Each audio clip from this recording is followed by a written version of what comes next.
오늘도 우리 주님의 말씀의 은혜와 기도 응답의 은혜가 넘치시기를 소원합니다. 함께 묵상하실 말씀은 시편 35편 19절에서 28절 말씀입니다.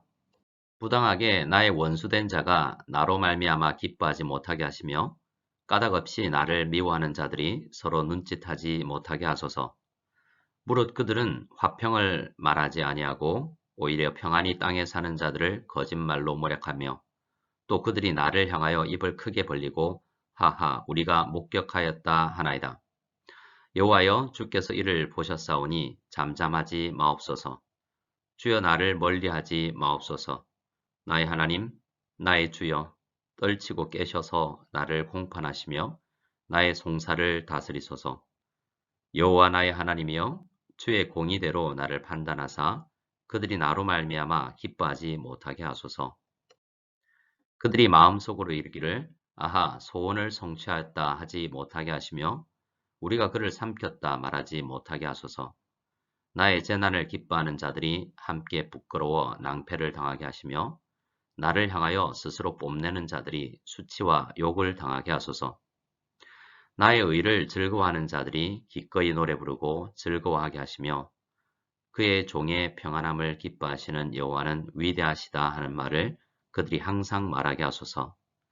나의 혀가 주의 의를 말하며 종일토록 주를 찬송하리이다.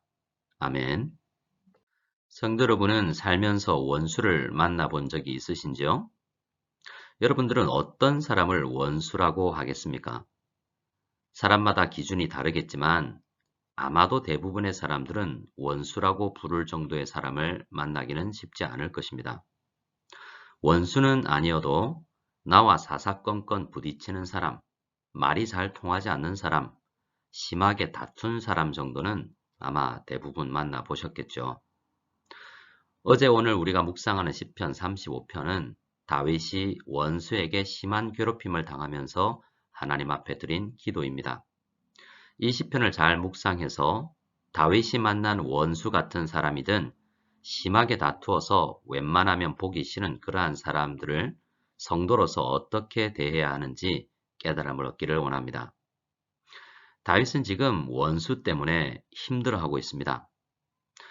원수를 어떻게 정의를 내려야 할지 사람마다 다를 수 있다고 말씀드렸는데요. 오늘 다윗의 원수가 어떤 사람인지 먼저 살펴보겠습니다. 어제 묵상했던 7절 말씀을 보면 다윗의 원수가 어떤 사람인지 알 수 있습니다. 다윗의 원수는 까닭 없이 다윗을 잡으려고 그물과 웅덩이를 이용했던 사람들입니다. 그런데 다윗을 잡으려고 한 이유가 있는데요. 다윗의 생명을 해하려는 목적이었습니다.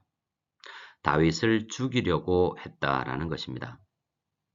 만약 우리 중에 누군가에게 생명의 위협을 받고 있지 않는다면 우리가 원수라고 생각하는 그 사람은 다윗의 원수보다는 덜 우리에게 위협적이라고 하겠습니다.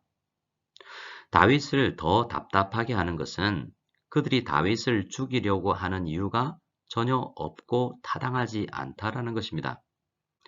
까닭 없이 다윗을 죽이려고 하고 있다라고 말합니다. 까닭 없이 자신을 죽이려고 하는 사람들에 둘러싸인 다윗이 얼마나 힘들었을지 생각해 봅니다. 이렇게 까닭 없이 다윗을 죽이려고 했던 사람이 있었는지 생각해 보면 사울 왕이 가장 유력한 후보라고 하겠습니다. 사무엘상 19장 말씀을 보면 사울 왕이 그의 아들 요나단과 신하들에게 다윗을 죽이라고 명령한 내용이 있습니다. 그런데 사울 왕의 아들 요나단은 다윗의 좋은 친구였기에 다윗을 일단 피신시키고 아버지 사울 왕에게 다윗과 중재를 시도합니다. 요나단은 사울 왕에게 이런 이야기를 했을 것입니다. 다윗은 참 좋은 사람이고 충신이지 않습니까? 아버지도 다윗이 훌륭한 군사라고 칭찬했었지 않습니까? 그런데 왜 까닭 없이 내 친구 다윗을 죽이려고 합니까? 라고 말이죠. 아무리 사울이 왕이고 자신의 아버지이지만 다윗을 죽이라고 하는 이 명령은 따를 수가 없다라는 것이죠. 정당한 이유 없이 잘못된 명령이라는 것입니다. 그런데 이러한 요나단의 중재에도 불구하고 다윗을 죽이고자 하는 사울 왕의 악한 마음은 변하지 않았습니다. 지속적으로 다윗을 죽이고자 했던 것이죠. 요나단이 이렇게 이야기할 정도면 당사자인 다윗은 참으로 억울했을 것입니다. 우리는 대부분 까닭 없이 고난을 당하지는 않습니다. 대부분의 경우에 일정하게 나의 잘못이 있는 경우가 많지요. 그러면서도 까닭 없이 다른 사람이 나를 힘들게 한다라고 불평하는 경우가 있습니다. 하지만 잘 생각해 보시기 바랍니다. 나도 일부분 일조해서 그가 그렇게 화가 났고 나를 그렇게 대한다는 것을 말입니다. 만약 누군가와 불편한 관계에 있다면 이 시편에서 주님의 음성을 듣기를 원합니다. 자, 이렇게 억울해하는 다윗이 원수들이 어떻게 되기를 원했는지를 살펴보기를 원합니다. 19절을 보면 원수된 자가 나로 말미암아 기뻐하지 못하게 하시며 서로 눈짓하지 못하게 해달라고 주님께 부탁합니다.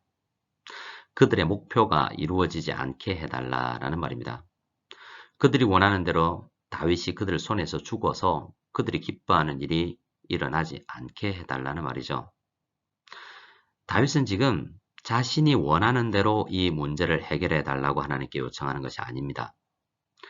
다윗은 하나님의 성품을 알고 있기에 하나님의 성품대로 이루어지게 해달라고 요청하고 있는 것입니다. 하나님은 불의를 기뻐하지 않으시는 분이죠. 하나님은 불의를 행하는 자를 심판하시는 분이십니다. 불의한 행동을 하는 사람이 잠시 득세하는 것처럼 보이지만 하나님은 결국 불의가 성공하지 못하도록 하십니다. 인류 역사가 그것을 말해줍니다. 다윗은 지금 자기가 힘들어서 자기 마음대로 해달라고 응석을 부리는 것이 아니라 하나님의 성품을 알고 하나님의 성품에 합당한 기도를 드리고 있는 것입니다. 22절 이하의 다윗의 기도를 살펴보기를 원합니다. 다윗은 이 곤란한 중에도 얼마나 하나님의 성품을 생각하고 기도하고 있는지를 우리는 보아야 되겠습니다. 다윗은 지금까지 사울과 다윗 사이에 잠잠하신 하나님께 이제는 성품대로 일하여 달라라고 간청합니다. 우리 하나님은, 다윗의 하나님은 공의의 하나님이십니다. 그래서 다윗은 나를 공판하시며 나의 송사를 다스리소서라고 기도하고 있는 것입니다. 공의의 하나님께 공의로 판단하시기를 요청하고 있는 것입니다. 다윗은 원수 갚는 것은 하나님께 달려있는 것이라는 것을 알고 있는 사람입니다. 우리 자신이 재판장이 되면 우리는 복수의 화신이 될 가능성이 많은 존재들입니다. 우리가 원수 같은 이웃을 대할 때 가장 중요한 자세는 가장 정의로우시며 공평하신 하나님께 맡겨야 한다라는 사실입니다. 우리는 연약해서 우리 사람들은 기울어지게 되어 있습니다. 손은 안으로 굽는다라고 흔히 말하지 않습니까? 우리는 우리 기준으로 사람들을 생각하고 사안을 생각하는 경향이 있습니다. 사람의 한계이지요. 자기 중심적으로 판단하기가 쉽습니다. 그래서 우리는 나의 판단보다 성숙한 교회 성도들에게 나의 판단이 옳은지 질문하고 하나님의 말씀 안에서 안내를 받아야 합니다. 26절은 잘못 읽어 오해하기가 쉬운데요. 기도의 내용을 차분히 묵상해보면 지금 다윗이 원수들이 멸망하기를 원하고 있지는 않다는 것을 알게 됩니다. 이 또한 다윗이 하나님의 성품을 생각하며 기도하기 때문입니다. 하나님은 남의 재난을 기뻐하는 자들이 성공하게 하시지 않으시는 분입니다. 그들은 다윗에 의해서가 아니라 공의로우신 하나님의 개입으로 말미암아 낭패를 당하게 될 것입니다. 하나님의 공정한 판단에 의하여 스스로 뽐내는 자들은 수치와 욕을 당하게 되는 것이죠. 다윗은 하나님의 성품을 어기고 자기 마음대로 처벌해 달라라고 요청하고 있는 것이 아닙니다.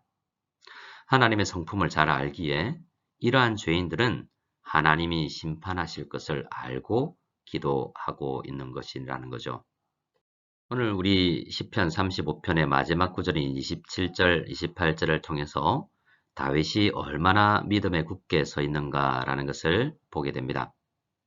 다윗은 지금 결국에는 하나님의 뜻대로 모든 것이 이루어질 것이다 라는 것을 믿고 있습니다. 그리고 다윗이 의롭다라는 것을 믿고 지지했던 사람들이 결국에는 다윗과 함께 노래 부르고 즐거워하게 될 것을 믿고 있습니다. 비록 다윗은 힘겹고 어려웠지만 그들도 공의로운 하나님의 일하심을 묵묵히 지켜보았던 것입니다. 결국에는 하나님의 공의를 믿는 사람들이 찬양하게 될 것이다 라는 말입니다. 다윗은 지금 힘들고 죽을 지경이지만 하나님의 성품을 생각하며 미리 기뻐하고 있는 것입니다. 지금 어려운 상황을 생각하는 것이 아니라 하나님께서 공의롭게 일을 처리해 나가실 것을 믿고 결국에는 이 고난이, 이 어려운 상황이 나의 간증거리가 될 것이다 라고 믿고 소망하며 찬양하고 있는 것입니다. 오늘 우리는 다윗의 기도를 통해서 성도가 원수 같은 이웃, 가시 같은 이웃을 만났을 때 하나님의 성품을 생각하며 오래 참고 하나님의 공의로우신 심판에 모든 일들을 맡겨야 한다라는 것을 배웠습니다. 비록 오늘 어떤 사람을 통해서 어려운 일을 당하시더라도 주님의 성품을 배워 나아갈 수 있는 기회로 만드시기 바랍니다. 우리 주님의 성품을 믿고 이 고난과 이 아픔을 굳건히 이겨내시고 승리하시는 여러분들 다 되시기 바랍니다. 함께 주기도문 드리겠습니다. 하늘에 계신 우리 아버지여, 이름이 거룩히 여김을 받으시오며 나라가 임하시오며 뜻이 하늘에서 이루어진 것 같이 땅에서도 이루어지이다. 오늘 우리에게 일용할 양식을 주시옵고 우리가 우리에게 죄 지은 자를 사하여 준 것 같이 우리 죄를 사하여 주시옵고 우리를 시험에 들게 하지 마시옵고 다만 악에서 구하시옵소서. 나라와 권세와 영광이 아버지께 영원히 싸움나이다. 아멘.